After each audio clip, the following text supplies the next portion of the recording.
or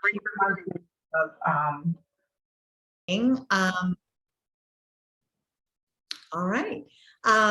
So my name's Katie Boggs, and I am co-chair of the Mental Health Initiative Committee. And we are so excited to have everybody here tonight, taking the time to engage in our presentation called Pushing Back the Darkness, a conversation about suicide prevention. And I'm going to let Kylie introduce our fabulous speakers who came and spoke at our school today. And Kylie will tell you a little bit more about that. But thank you everyone for being here. Thank you, Katie. And I'm Kylie Thiel, and I'm the other co-chair of the Mental Health Initiative Committee. And we are so grateful that we have had with us almost all day today Amanda and Jennifer from Base Cognitive Behavioral. They showed up this morning at 10 a.m. and we had 6 different sessions for students. They were invited to come after their lunch for 20 minutes. And so they did 6 20-minute sessions for the students. And we had a total of 855 or so students that joined us today. So we're so grateful to you all. And the rain held off until the very end as the last group was leaving. So it worked out very, very well. And so this evening, we're so grateful to have the 2 of you back again. I'm just going to introduce them briefly, and then we'll turn it over to you all. Before I do, though, there is a chat box at the bottom. So if you're joining us, if you have questions as they go through the presentation, please go ahead and put that in the question and answer box, and we will make sure that those questions get answered. So Jennifer Feitz is a licensed clinical mental health counselor and national certified counselor. She specializes in treating trauma, post-traumatic stress disorder, suicide loss, domestic violence, sexual assault, suicidality, depression, and anxiety. Jennifer is certified in EMDR, trauma-focused cognitive behavioral therapy, and dialectical behavior therapy, and works with adults and teens. Dr. McGow is a licensed psychologist, and Amanda specializes in treating clients with suicidality, self-harm behaviors, suicide loss, and providing trainings around suicide prevention and suicide loss. She also provides family therapy, dialectical behavior therapy, and treats anxiety, depression, and life transitions. Amanda works with children, adolescents, and adults, and currently serves as the president of the American Foundation for Suicide Prevention's North Carolina chapter. Welcome, and thank you so much for joining us. Thank you so much, Katie and Kylie. Thank you all for being here with us tonight.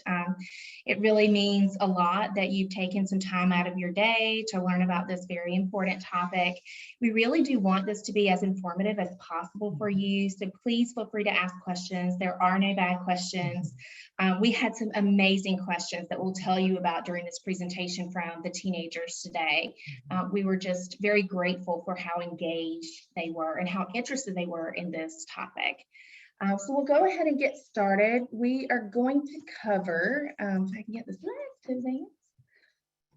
Okay, there we go. We're going to cover several things with you all in the time that we have this evening. I'm going to give you some information about what we currently know about suicide, in particular among adolescents. Then we're going to go through what are some of the risk factors and what are the warning signs that we all should be looking for.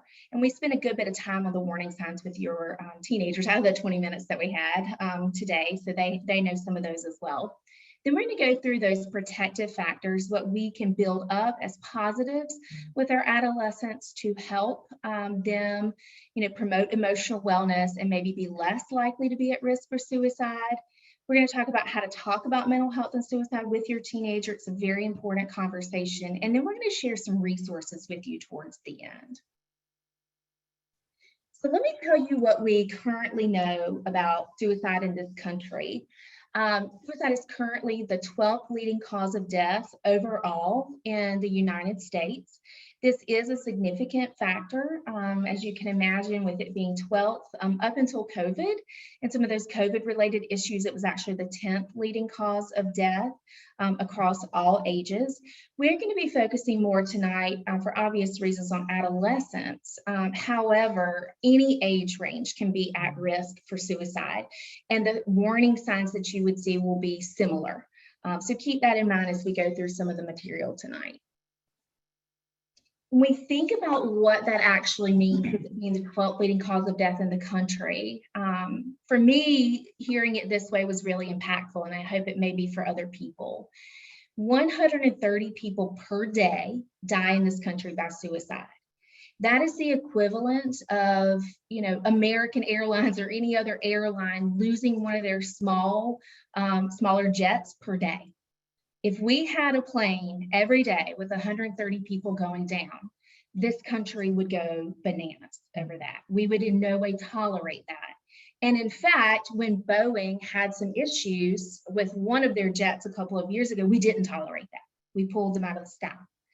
And so this is where we really need to begin to have more dialogue around this, because most, if not all, suicide deaths can be preventable if we have those conversations and we are able to get support for people. When we think about suicide in adolescence, we do know that for a lot of individuals, their first thought of suicide or ending their life typically will have occurred during adolescence. Many, many, many people each and every year have a thought at some point of ending their life. Having suicidal thoughts does not mean that you're going to die by suicide or that you're going to take an action to attempt to end your life. However, we do just really want to be aware of this during this age frame because it's the third leading cause of death with youth, so 10 to 24 years of age. Jennifer and I were talking last week at lunch one day at the office where a new child fatality study just came out that looks at data from 2020. And if you have younger kids in particular, I want to raise some awareness around that 10 to 14 age range as we're talking tonight, because the number one cause of any form of death in the entire state of North Carolina for 10 to 14-year-olds was suicide. And that was shocking to me, even with having worked in this field for so long. So this is something that oftentimes maybe we think we can't talk to our middle schooler about, for example, or even our fifth grader who's struggling. However, we really do need to be having these conversations that we're going to talk about a little later tonight earlier than we often are. Some data that I think is great as we get a little more specific about what might be happening in our own area. You see here some stats about Mecklenburg County. Every other year, I think COVID interrupted this a little bit, but every other year there is a very large national survey that's administered through the public school systems all throughout the country. And it helps us look at potentially risky behaviors that our youth may be involved in. And when this study was last done, the most recent data we have is from 2019, in Mecklenburg County, 21.4% of middle schoolers reported serious thoughts of suicide. That's how the question was worded. And 16.2% of high schoolers reported that. My guess from what I see clinically and then from what I've heard from national research is that a lot of these students have not told their parents. They have not told their counselor or another trusted adult. So we clearly have data that even right here, we've got a lot of students who are truly struggling. I think it's important as we have this conversation to consider a little bit about why a person may be at the point where they're considering suicide. For some of us, that may in certain ways be a little bit of a foreign concept and maybe hard for us to relate to. But as we look at this, what's really happening is that a person has reached a point in their life where they are in crisis. There are many things that have come together in this perfect storm that have led them to the place where they are feeling intense emotional pain. And this pain won't go away. That's how it feels to them, at least. And so that's where they start to think maybe there is no option. They might begin to feel hopeless. And as this entire perfect storm is developing, what we know is thinking becomes very narrow, very limited. So you may have an adolescent who is brilliant, who has been known to be logical, reasonable, who's had, many successes in many other areas of life, but their thinking in this point of this perfect storm has become so narrow, they genuinely do not see other options to help get rid of this intense emotional pain that they feel very plagued by. So one last bit here about some facts before we go into more details about what are some of our risk factors. We want to be mindful of how we talk about suicide. Now, I'm going to share this information with you. I'm going to go ahead and put it out there that none of us is going to be perfect with this. We as a team at BASE, we kind of joke around a little bit about some of this because we occasionally will even misspeak about this. So please give yourself some grace. But we all can begin to make some efforts at least to talk about suicide a little differently, which can help. So the first thing, and perhaps maybe one of the more important ones here, is that we now know it's not a good idea to say committed suicide. If you stop and think for just a second about that word committed, what else do we commit in society? We commit crimes, we commit adultery, we commit sins, right?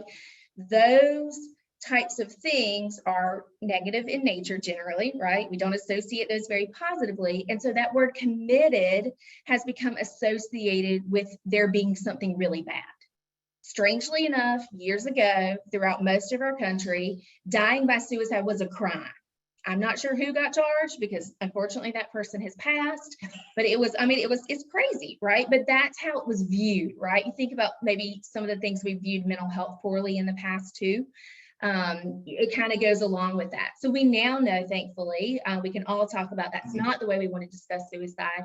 Instead, when we have lost a member of our community, we would say something along the lines of died by suicide or ended their life, as opposed to committed suicide.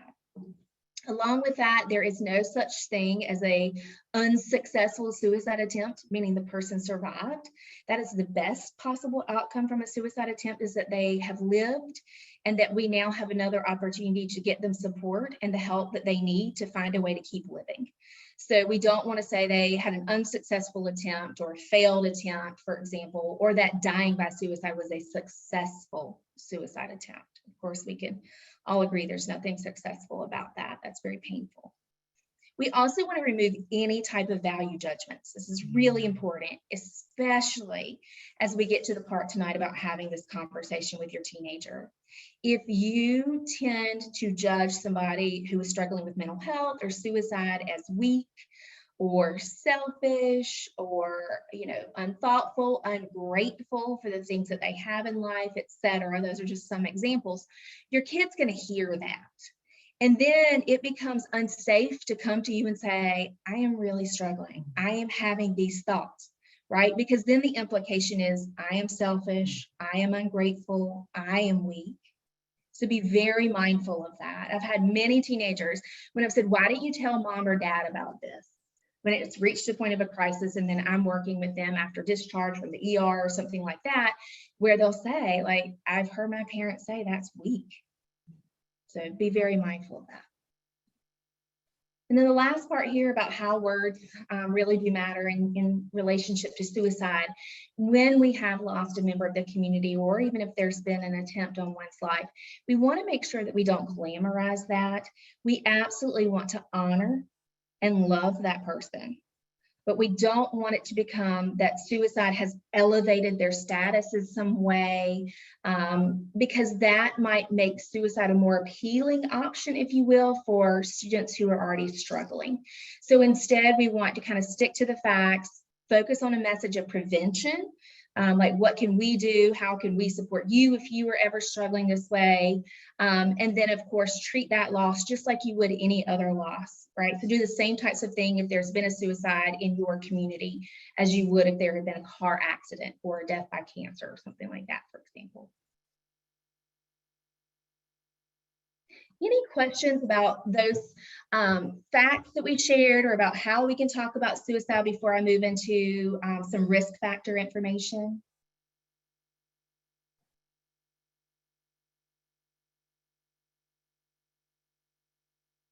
All right.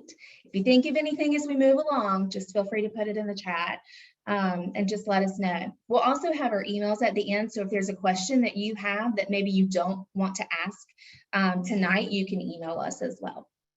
So let's talk a little bit about some risk factors. If you think about risk factors, you probably know a little bit about, like, you can have a risk factor for coronary heart disease, but it doesn't mean you're going to have a heart attack and die. right? So these are just things that might set up conditions for that perfect storm, but do not necessarily mean that you or your loved one is going to be suicidal. So before we look at some of those in detail, it's very important to take a step back and explore what causes suicide. And the biggest takeaway that I can share with you with that is that we know for a fact it is not ever just one thing. What happens, I think, very naturally, because as human beings, we want to explain something that feels unexplainable and shocking and upsetting to us, we look at the tip of the iceberg. So we might look and say something like, oh gosh, they just went through a breakup, or I know that they were struggling with their grades, or my goodness, I think that they weren't getting along with, their parents, or whatever we can see or what we've heard about on the surface. However, it's always more complex than that. In fact, it's often so complex that individuals who are struggling with suicide themselves can't even explain all of what they're going through sometimes. It can be really hard to put the words to that. So just keep in mind that, analogy of that perfect storm. It's many, many, many things that have come together all at once. We're going to look at a couple of different sets of conditions that can be risk factors. I'm not going to go into each and every one of these with you tonight. We want to put them on your radar in general, but we definitely want to spend a little more time on some warning signs and how to have those conversations as well. But there's a lot of different health factors, including mental health conditions that you see here on the right side of this slide that can contribute to an increase in risk for suicide, although certainly most people who have any type of mental health condition do not struggle with suicide or have an attempt or in their life. So we just want to make sure that that's very clear, that these things can increase that risk. You also see other factors, chronic health conditions, pain, physical pain can also be another risk factor, and traumatic brain injuries as well. We also have what we call environmental factors. This is a lot of different things. One of the ones I do want to spend just a little bit of time on here is access to lethal means. What that translates to is if you are in an environment where there is easy access to something you could use to end your life, your risk is significantly increased. The majority of of suicides are by firearm. Now, that's certainly not all, but that's one thing that we know. So AFSP that I work with does not have a stance on firearms, but we do have a stance on means safety. And so we encourage people to lock up any firearm. Please make sure that if you have those in your home, that your adolescent absolutely does not have any access to them. It has been surprising to me at times as a therapist when I've asked about that with a teenager after having already asked parents, and parents are like, yeah, that's locked up, they can't get to it. And I'll ask the adolescent about it, they'll be like, yeah, the code is blah, blah, blah, blah, blah. They know, right? So they actually have access, although the parents may not think that they do.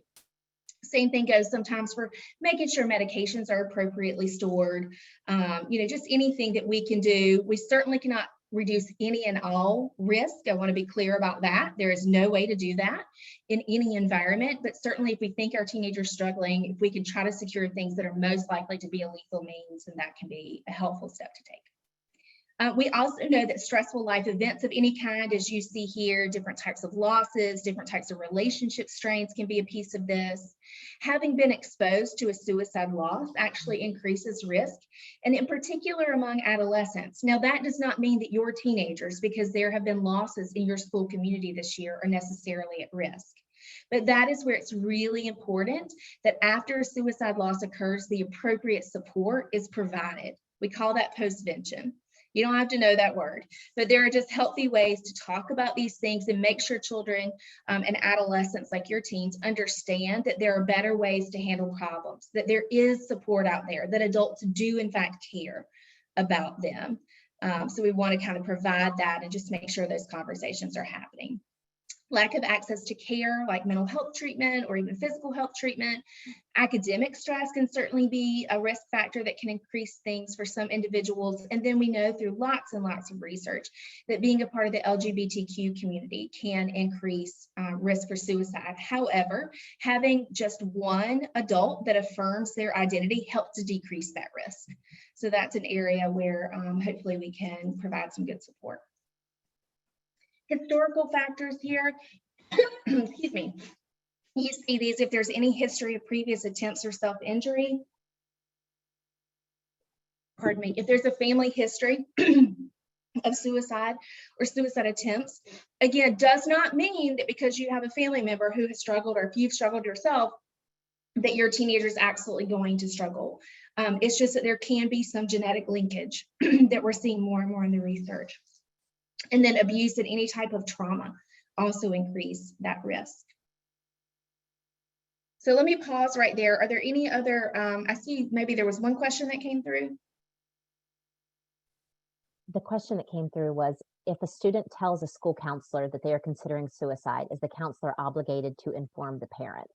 Yes, 100% Yes. in all 50 states in this country. And in fact, there have been some lawsuits in which counselors and school administrators, school systems have lost because they did not. And then a teenager was lost to suicide. So yes, if a counselor receives that information, there is a protocol within CMS that they must follow that does include notifying parents. That's a great question.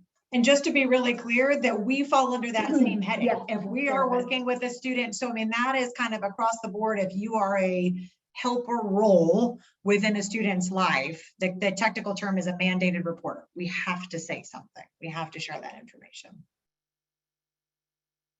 It's a great question. It is. Yes, thank you. And then All right. a follow-up was, what if the student is like college age, over the age of 18? What happens then? That gets a lot More complicated. because there are privacy laws for over 18 that are in an education system called FERPA. FERPA is the abbreviation, and it limits more of what parents can have access to. I do know that some universities are more universally now asking students to sign that their parents can be notified in the case of danger, right? Including like suicide, for example. So it just really varies a little bit right now. That is not as firmly linked, as firmly, the loop is not closed as firmly is what I'm trying to say there, as it is with your child as a minor under 18. But if there really is that concern where there is what we call imminent risk, if we firmly believe that a person has a plan and has what we call means, the ability to do so, and is really speaking actively about that, we then that need for safety and well-being kind of supersedes confidentiality, and we would need to act. Yes. Yeah. So when we've reached that point, yes, then they can. All right. Great questions. Yes. So now we're going to jump in and talk a little bit about warning signs, which are different than risk factors. Kind of like Amanda had highlighted before, when we think about like risk factors for heart disease or some other physical health issue, we're just thinking about what's maybe there that with the right kind of combination would maybe have you be a bit more concerned. Now we're swinging into looking at warning signs when you're actually seeing something before you, right? You can't see somebody's heart isn't doing well to know that they're going to struggle with heart disease, right? But when we start talking warning signs, what we're looking for are actions, words, moods, where we can begin to go, I think something's a little bit off or different. This is where we spent a lot of time with your students today, was helping them really be aware of warning signs, both for themselves to kind of have an awareness of their own lived experience, as well as what they may be seeing in their peers or their student population. So very clearly, when we're looking at talk, if a person is using language very clearly about killing themselves or ending their own life, we are going to want to act on that. We made it really clear today that there's dialogue out there like, oh, that person's just seeking attention. They're just trying to start drama. Our favorite word of they're just extra, right? And we do not want to ever take that risk. We never assume that somebody is just trying to seek attention. We are always going to assume that there's a kernel of truth in that statement, and we want to act on that behalf. Losing language around like hopelessness, having no reason to live, nothing's worth it anymore, people would be better off without them, hearing that word burden, I'm a burden, feeling trapped or stuck, starting to hear language from individuals around how they feel like nothing's ever going to change. It's always going to be this way. We kind of call that all or nothing thinking, really getting to those extremes, or ever just talking about feeling like they're in overwhelming pain. Those feelings of where you really begin to see, and it almost has that flavor of desperation, where things have just become so heavy, so big, so burdensome. And as kind of what Amanda was talking about before, you begin to see a bit of that limited thinking, right? It becomes very sort of myopic and focused, and very much in that realm of this is beginning to feel like my only option based on my current circumstance.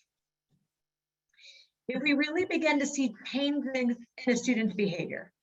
So we are not going to have a conversation about whether it is right or wrong, but we know that our students are using drugs and alcohol, right? We're just going to put that out there. So we were talking to the students today, if you begin to see an increase in use, or somebody starting to use for the first time, this is something that we want to pay attention to.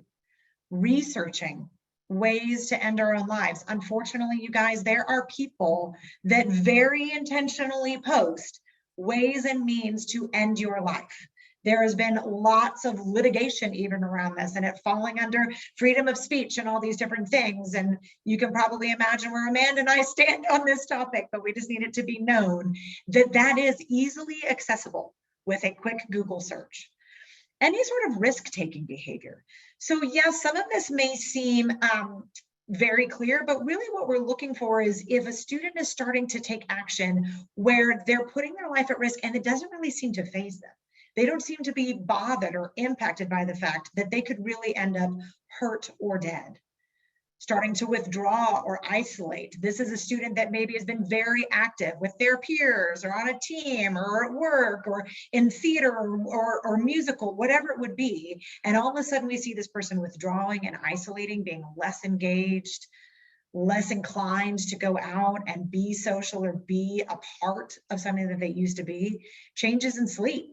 So sleeping more or sleeping less. Now, we're not talking about the average high achieving student where sleep is already an issue, right? We're talking a pattern of behavior where they're beginning to sleep more or less, beginning to say goodbye to individuals, kind of ending relationships, giving away their possessions, things that are very meaningful to them. On the other side of that, getting into fights or arguments, kind of that aggression that we begin to see that stems from irritability. We'll talk about that in a second, but really seeming to be picking fights or arguments with people, issues within schoolwork, where we just are stopping doing schoolwork, we're not as engaged anymore, and then significant shifts in appearance. Again, it is normal within adolescent development to begin to experiment a little bit with one kind of look or another. That's not what we're referencing, right? We're talking about when individuals really begin to engage in kind of what we call a lack of self-care, just really not seemingly to care anymore, when in the past and perhaps they did, right? They would kind of get up and get dressed and do things, and now that's gone away or shifted. So again, what we're really drawing attention to is that shift in a person's behavior from how it used to be. And then the last part of kind of this triangle that we set up for the kids today is this idea of mood, right? We begin to see shifts in a person's mood or the way that they're interacting. It's very normal for people to connect suicidal thoughts or behavior with depression, and that is true, but it's not always that way. Right, that's very important. I think it's really important, especially for all of us to hear and for students to hear, that just because a person is depressed does not mean that they're going to be suicidal. Just because a person is anxious does not mean that. But we do want to begin to pay attention if we see an increase in symptoms. Loss of interest or apathy, kind of going back to that withdrawal or isolation, if people are just kind of seemingly not to care as much as they used to about people or activities or things.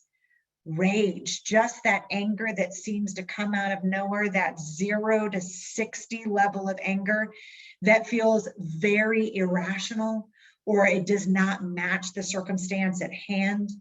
Irritability, crankiness, grumpiness, and kind of again across the board, some irritability is very normal for an adolescent, right? We do not want to assume that just because an adolescent is irritable. Otherwise, I have serious issues in my household.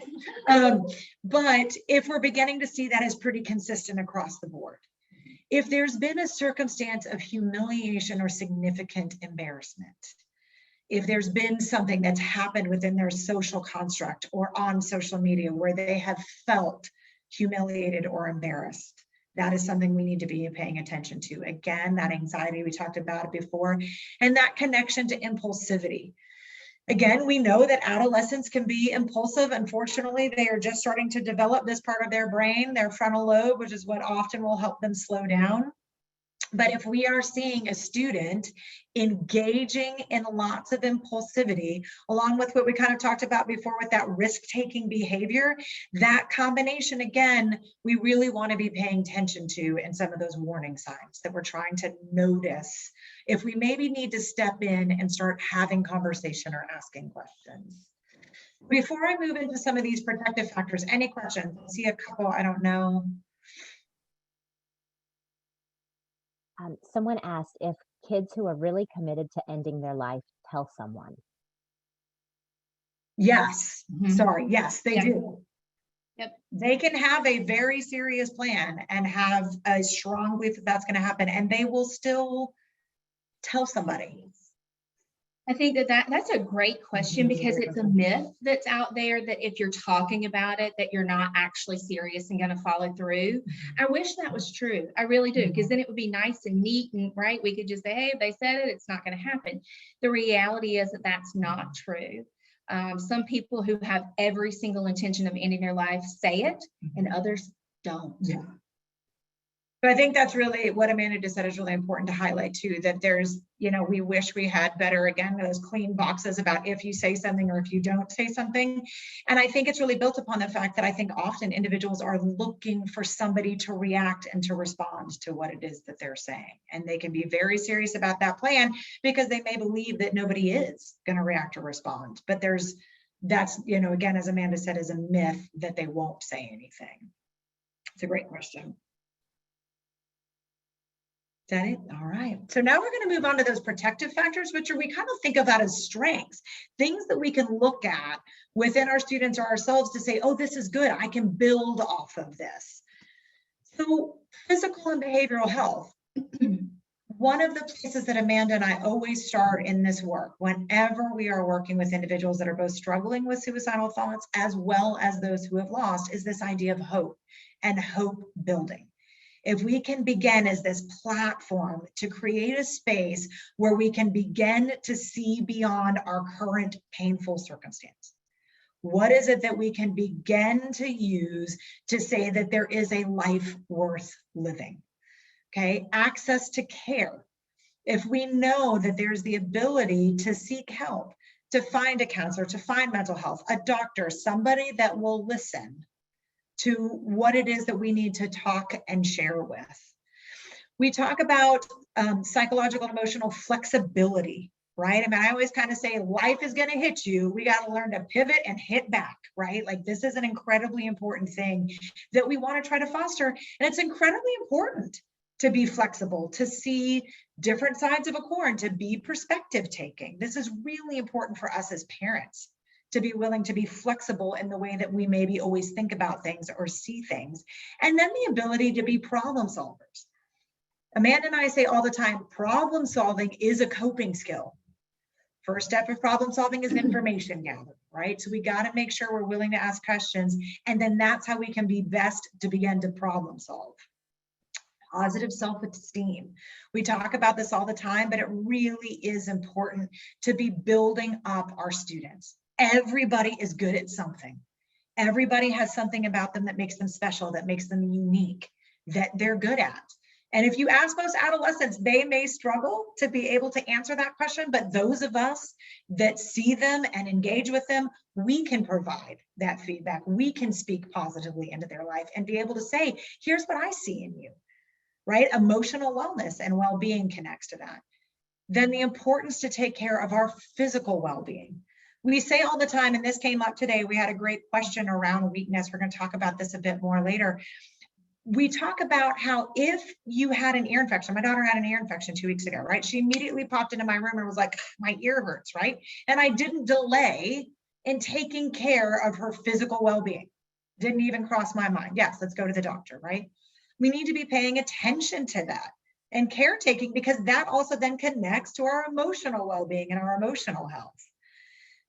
Building up those effective coping strategies was one of the things that we shared with your students today, was a bit about self-care, right? And small ways that we can increase positive emotions through positive experiences, using healthy distractions. We kind of highlighted thinking about the content that you're putting into your brain, right? Making sure that this is positively oriented content, right? We highlighted the fact that sad music is going to make you more sad, right? So when we're thinking about effective coping strategies, if you're struggling, let's not go listen to more sad music, right? So increasing that awareness of having positive coping strategies, and then a sense of purpose. We know that when students feel like they have something that is meaningful to their life, something that has them looking forward, thinking future oriented, feeling like they have meaning and purpose, this is going to reduce that possibility of them believing that ending their life is a good idea or a good answer to the problem. Okay, social and environmental factors. Connection. We talk all the time that if a student has just one positive adult role model in their life, how incredibly impactful that this can be, right? This can come from a family member, being parts of teams or clubs, their school community, and yes, their peers, right? Oftentimes as parents, we sometimes feel like that's the only people that they want to hang out with, but that's actually incredibly important. At this age, it is developmentally appropriate that they would want to rather hang out with their friends than they want to hang out with you. That's actually a really good thing though. If we know that students feel connected to their friends and to the greater community, again, we're looking at things that are going to increase strength and protection.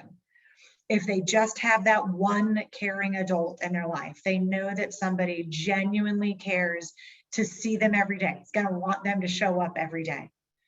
Cultural and religious beliefs that actually dissuade suicide is incredibly important. It is a strong protective factor in a healthy way, not coming from a place of judgment or not kind of affirming who they are, but really that idea of faith and strength and something that they connect to that feels bigger than them, that they feel like they're a part of, is incredibly important. It reduces that feeling of being alone.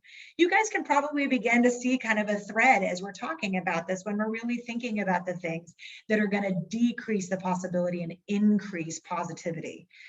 Again, as Amanda talked about, restricting access to means. If we know that it's going to be hard for them to follow through on an impulsive behavior, that's a protective factor, right?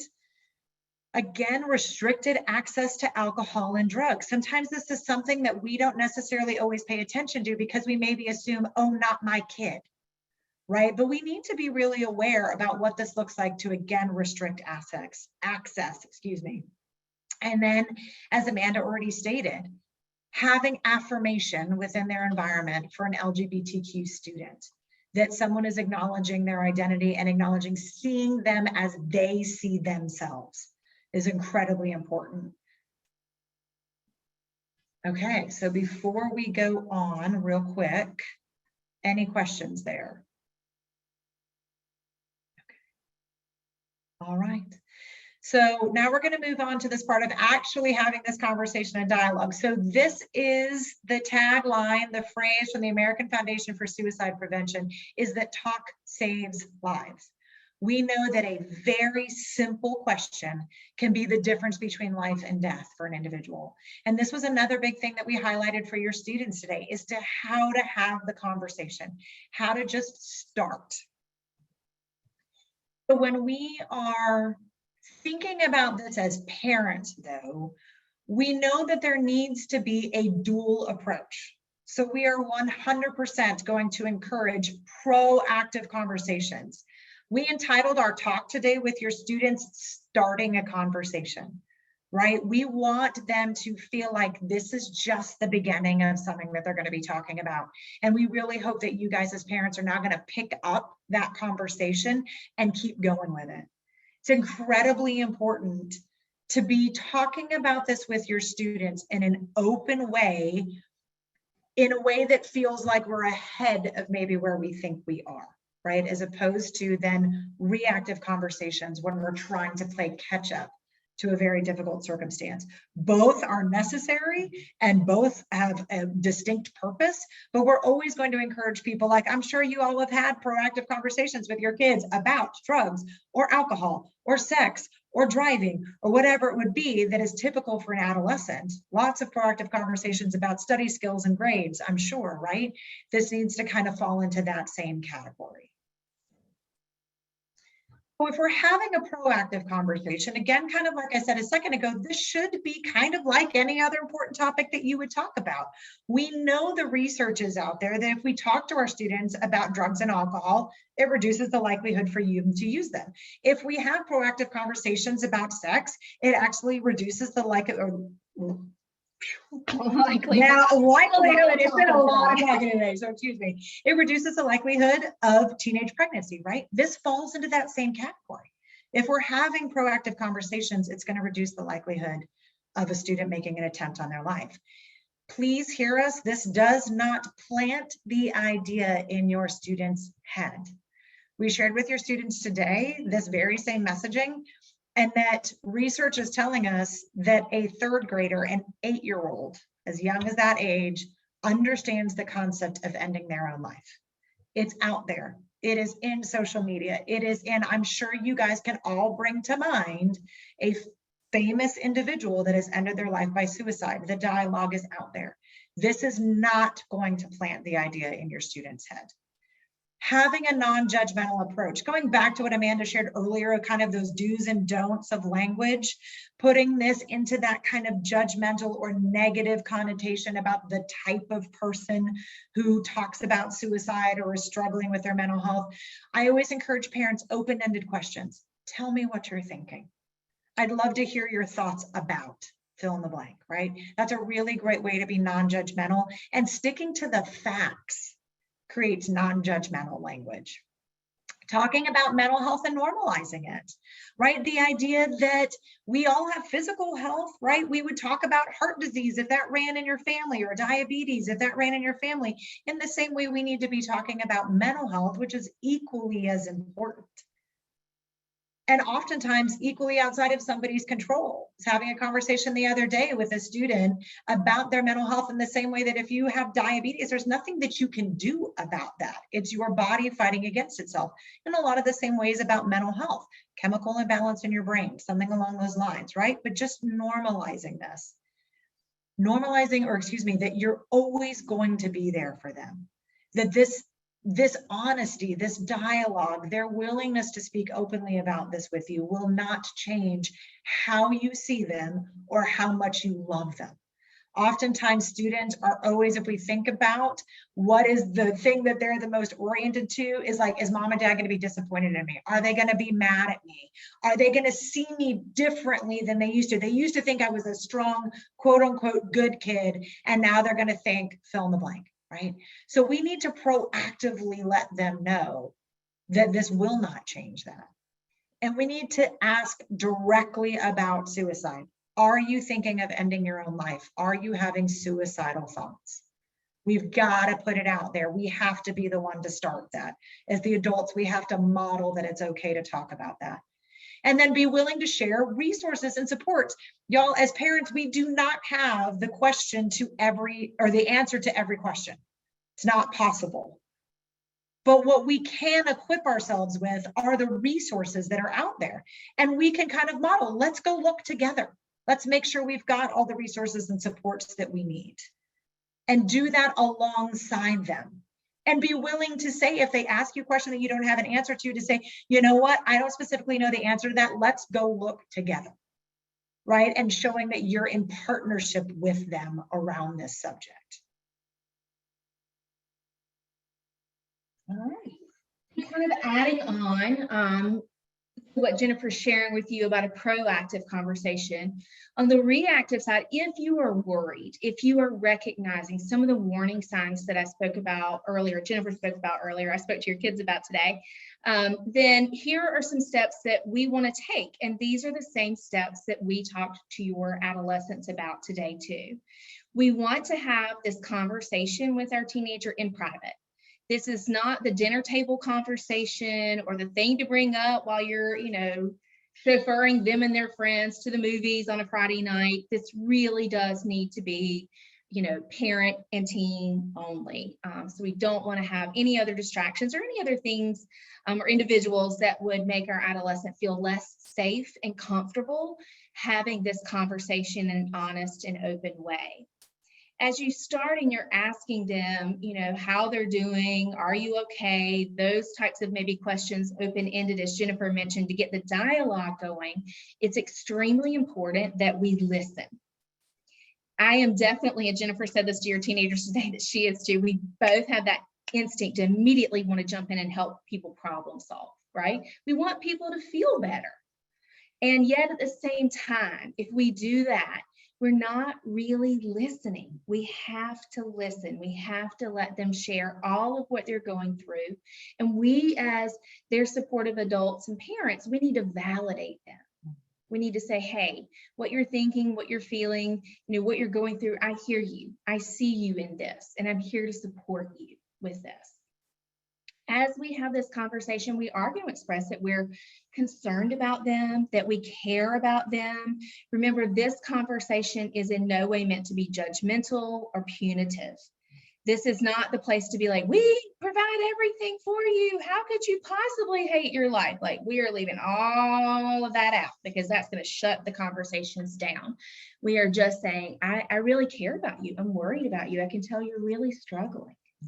I want to know what I can do to help you. As a piece of this, we are going to ask directly, again, about suicidal thoughts. All the research, and it's been done specifically with adolescents, really says that this does not increase risk, it decreases risk. I feel that suicide is often like an S word. People don't want to say it. There's other S words my kids can't say. Y'all probably know what those are too. But sometimes it feels a little bit in our culture like suicide is that word as well. We're afraid to say it. A lot of times when we have these presentations and we're in person with either the teenagers or with parents, we actually have people practice this. I encourage you tonight, practice with a friend, practice with your parenting partner. Have a dialogue tonight with your teenager, and don't be afraid to say that word, even if it feels a little awkward. And if they are struggling, if they say, yeah, I have thought about it, or I'm not sure if I really want to wake up tomorrow, anything that kind of indicates that there is some level of struggle with their mental health, and certainly if there is suicidality as a part of that, you're going to want to connect them with mental health services. This can sometimes be a little easier said than done. I will be very frank and upfront with you all about that. Reach out to the pediatrician. Sometimes they are an excellent first step to figure out who are good referral sources for you in terms of therapists or psychiatrists if that is needed. Trying to connect to care that way. Guidance counselors at your school may also have some really good resources in terms of getting into therapists as well. And then if you feel that your child is in imminent risk, so in other words, they are saying, yes, I am thinking of killing myself. And if you ask them, well, what have you thought about with that? Or how would you do that? They maybe even have an idea, a plan of what that might look like. Then here are some important additional steps that you'll take. You or another trusted adult needs to stay with them at all times. We don't want to leave them alone, even for a small window of time, because they may be struggling so much. Again, that imminent risk is present, meaning they are thinking, yes, right now I would like to die and end my life. So we're going to have one person at least be with them, and then we are going to secure those lethal means like we've talked about before and escort them to mental health services. In our area, that typically looks like taking them to an emergency room. If you are having difficulty getting your child to an ER, they refuse to go, you can consider mobile crisis team. That's a resource we did not add, but we should have put on these slides. Mobile crisis team, you can Google that, mobile crisis team, Mecklenburg County, the number will pop up. Those are trained mental health professionals that can actually talk to you via phone, or they can come into your home and help figure out what types of services are needed. And they support all age ranges. It's not just a service that helps adolescents. But we want to connect them to care immediately and make sure that we can keep them safe. One of the best pieces of suicide prevention that we can give anybody is time. I need time. Because if we can stop that urge that you're having in that moment, put some time in there, then we have the opportunity to help resolve some of the things that are driving you towards suicidality. An additional resource any parent can use, and your adolescents got this information today as well, is the National Suicide Prevention Lifeline that you see here, and then the crisis text line, which is the same thing, but via text. Both of these connect you to a trained crisis counselor. They are confidential, they're available 24/7, and they are free. I really encourage people to call, even if suicidality is not present, but maybe that perfect storm is starting to come together. It's a great time to call. That is part of what they're there for as well. So reach out if you're ever at home and you're struggling, if your teenager's at home and they get that late night text, right, where they're thinking, oh my gosh, I think my friend may be suicidal. If they, can't reach a trusted adult, this is another opportunity for them to reach out and get a trusted adult through the Suicide Prevention Lifeline, or for you to immediately reach a trained crisis counselor to help you decide maybe what you need to do to support your adolescent or another loved one in your life. You guys can't see them today because of our Zoom screen, but Jennifer and I, oh, there we go. We got a little modeling happening. We are wearing 988 shirts, and we wore them today with your teenagers. 988 is going to be the new, and I think more convenient number to remember, Suicide Prevention Lifeline. It starts on July 16th. It's nationwide. And just like you can easily remember 911, for 988, we use that for mental health emergencies and suicidal crises. So same thing will continue to happen, but just an easier way to remember that. I go through a couple more resources that we share with your adolescents, and then I see we do have a few more questions. Trevor Project is great for LGBTQ youth. They offer a lot of different supports there. I've had many clients use it and have had very positive feedback. We showed them a little video today from Billie Eilish on Seize the Awkward. Seize the Awkward is a campaign that was designed specifically to target high school and college age students. Lots of other great videos and information there. It's really presented in a more cool format. Jennifer and I hoped that Billie Eilish had a little more cool points than we might have today. To Write Love on Her Arms helps you find some resources and also has some self-harm information. The Not Okay app was developed by teenagers to help alert family members when you're struggling, and then to help connect you to resources. And then many of you may be familiar with NAMI, the National Alliance for Mental Illness. AFSP is a great source of information too. Lots of free trainings, free information, lots of information about suicide loss if you've ever had a loss. Just great resources there, and all have been vetted by the top experts in the field. There's nothing on that website that has not been extremely screened and scrutinized. So you're getting good information on all of these resources that we've shared with you. And then here are the two apps that we shared with your students today.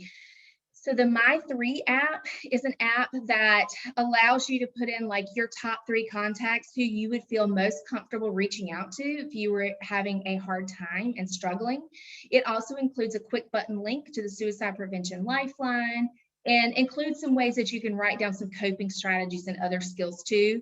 It's great because our adolescents almost always have their phones with them, so it's very handy. The Virtual Hope Box is a great set of coping and distraction strategies. Both of these are really highly vetted. They have been researched to the nth degree. In fact, all of you taxpayers have helped pay for Virtual Hope Box in particular. You may see it says like Veterans Administration. It is not in any way specific for veterans or just for adults. It has been vetted for teenagers all the way through in all different types of populations and has been shown to be an effective suicide prevention strategy. Again, it gives that little bit of a break. Here's something else for me to think about, something else for me to do for a little while, and by that time to where that suicidality comes down a little bit. So these are some apps that we shared. really quickly, because I know we're getting short on time. There are some ways that you all as parents, as families can get involved. Some of you may be familiar with the Out of the Darkness Walk. It'll be happening here in Charlotte on November 5th. That's AFSP's annual awareness walk. It's actually a really fun, It's a light hope-filled day. yeah. It is. The first one I ever attended was years ago, and I was there as a professional, but also as a lost survivor myself. And I was a little worried, but let me tell you, they are very hope-filled, positive. It is. There's some other things you can do here. I did definitely want to highlight that idea of modeling. You know, a lot of the things that Jennifer talked about in protective factors, we as adults can model those. It's very true that our teens are not going to, you know, do as we say, but not as we do. So if we're not taking care of our own well-being in those areas, they're less likely to. And then finally, you guys are so lucky. It's amazing. You all are at a school that has a mental health initiative committee. You guys are talking about this more and more, and I'm so grateful to Kylie and to Katie for heading that up. And you know, that might be a way that you guys could tap in to suicide prevention or just supporting emotional wellness for teens. All right, so we have our fun, silly slide because we know this is a hard topic. We know it's a little heavy, so we always throw this guy in at the end. I think he's cute and funny. So we'd love to go to any questions that you have for us. We had two that are kind of similar. And basically we had two different parents asking what to do if children say they want to die for things like not getting a shirt that they want or something they would like. And then on the other hand, it was someone who has a very emotional child who has lots of big feelings and has outbursts that say, I'm just going to kill myself, and kind of having that conversation with them. And they were asking how to manage those kind of situations. That's great. I was going to say you can start and all back clean up. So with the more flippant kinds of comments, I got this question recently from a parent in a presentation too, and they're like, what about the like kill myself, the KMS or something abbreviation on text, like that she's seeing this all the time from her, you know, daughter's phone as she's monitoring that. And I do think that sometimes, you know, I just wish I could die, or I'm just going to kill myself, has become a very flippant comment that is not truly the intention of what the person is saying. My rule as a therapist has been, when I'm working with a family in a situation like that, we're kind of rewriting the rules with that, essentially, where we're saying, look, these words are serious. None of us is psychic and can read your mind and really know exactly what you mean or what you don't mean. So we're going to have to take that off the table. If you're feeling frustrated you didn't get the shirt, say you're frustrated you didn't get the shirt. But if you say, I'm going to kill myself, I'm going to start to ask you some other questions. And then I may need to take you to the emergency room for an assessment. Usually once we reframe that for an adolescent, they catch on to that pretty quickly. There may be a few other oopses as they're learning to change their language around that. But pretty quickly that tends to kind of level out, where we're getting them to say what they actually mean in the situation. If it's that they do want to kill themselves and that a shirt was the last straw, then we need to take them to the ER. Absolutely, as quickly as possible. For anything you want to add to that? Well, I was just going to say, I mean, I think it's really important to recognize that in that moment that there needs to be an awareness that that is a different phrase. So it comes with a different level of energy. And then we as parents need to be willing to follow through on whatever that energy requires, right? And to, as much as in that moment, I know if I heard those words out of my own student's mouth, it would really activate me. But I always kind of say to parents that this needs to have the equal but opposite reaction in you, that you need to be able to kind of stay in that space of being calm and not reacting and kind of saying, I understand that you are X, Y, and Z about this shirt, but if we are really believing that we are going to end our life over this shirt, then we need to go ahead and take steps with that, and then be willing to follow through on whatever those steps are, because it's important for students to clearly know the difference between having really big feelings, which we'll kind of get to in a second, that can come with the territory of being an adolescent, and really needing an extra level of intervention because you're having thoughts of ending your own life. So with big feelings is a great question. I think that this is an area where a lot of adolescents do in fact struggle with very intense emotions, and it can be hard as a parent to figure out what exactly is happening here? What action steps do I need to take? A lot of times when I'm working with a family, I'll encourage them to come up with some kind of coding system where if things are being said, and this is again, maybe more of that common big feelings are frequent for this person type of situation, then we might have a, are we green light, yellow light, red light, for example. Red light is I am truly suicidal right now. I need immediate help. Right? Yellow light is like, I am feeling awful. I am really upset, but I'm safe.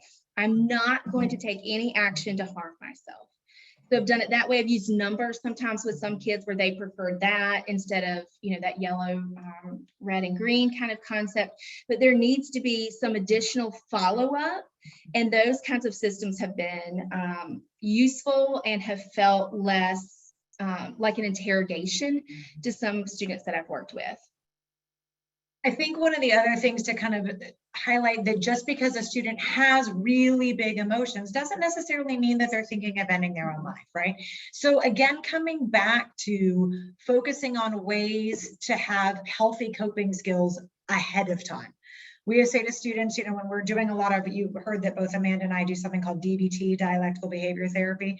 There's a whole section of that really focuses on proactive ways of increasing positive mood and positive experiences. So finding coping skills ahead of time when things are kind of calm. So when those really big moments show up, we've got a plan already in place. Right? Maybe it's anger that's a big trigger for your student, or maybe it's anxiety feelings or kind of panic. We have a plan for what to do in those moments. We've got them written down. They're posted on the fridge, or they're posted on the bathroom wall, or wherever it would be that's accessible. Or the My3 app, that's, whatever that's there. And so we've got a plan to manage those. And then we do have some sort of system. I've also used like funny phrases. Like I had a client that was a huge fan of Taco Bell. And so she would say, I need to make a run for the border. Right. And that was kind of something for her parents. Right. So it's a way that we've got to plan ahead of time. But then this comes back to that whole idea of proactive conversations.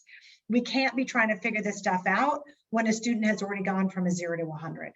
We have to be trying to kind of do this ahead of time. And I know we're a couple of minutes over. I'm going to go ahead and put our email addresses up there. We are fine to answer another question or two. We're good. Just in case, I know some people may have tight timing. We had one comment that a parent shared talking about how Psychology Today is a great resource to look for therapists. So I wanted to make sure that that was shared. I'm grateful for them for sharing. And the last question that we had was, how do you handle it when a kid has expressed suicidal thoughts, but they go to a therapist and says everything is fine? This relates a little bit to a student question that we got today. So that student's question was, what do you do when you know someone is struggling, but they're refusing help? And my response back to that student was really, that's where sometimes parents have to really step in and push things.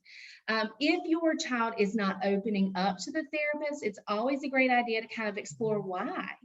I tell teenagers all the time, and my young adult clients too, therapist and client fit is a little bit like dating, right? So somebody can look great on an app or whatever and think, oh yeah, this might work, right? We might be a fit.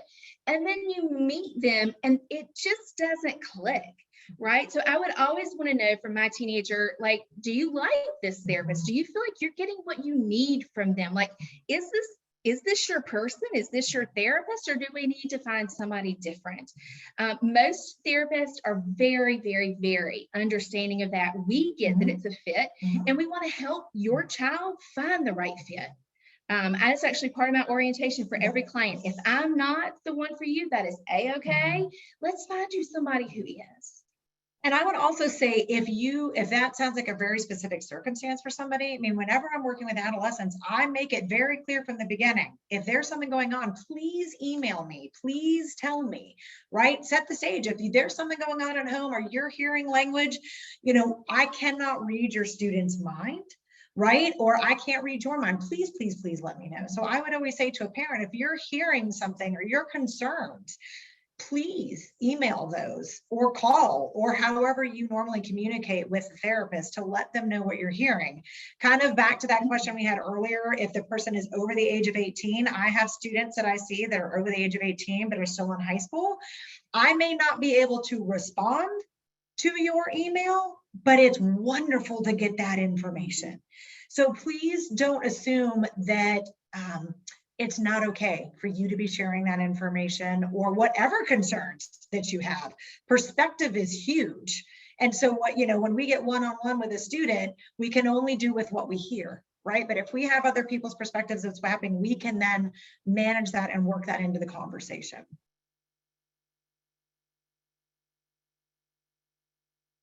All right. Thanks, guys. Thank you all. I appreciate your participation and your wonderful questions. Our email addresses are here. As I mentioned at the beginning, if you have other questions or we need referrals or anything like that, just reach out to us. We truly and genuinely are happy to help. Jennifer and Amanda, thank you so very much for presenting tonight and providing all your information for the parents in case they need to follow up with you. Great presentation, and we thank you so much for your time today with both our students and our parents at Myers Park. So thank you very, very much. We're happy to be here. Yeah, Thank you. Thank you. All right, bye-bye. Bye, guys.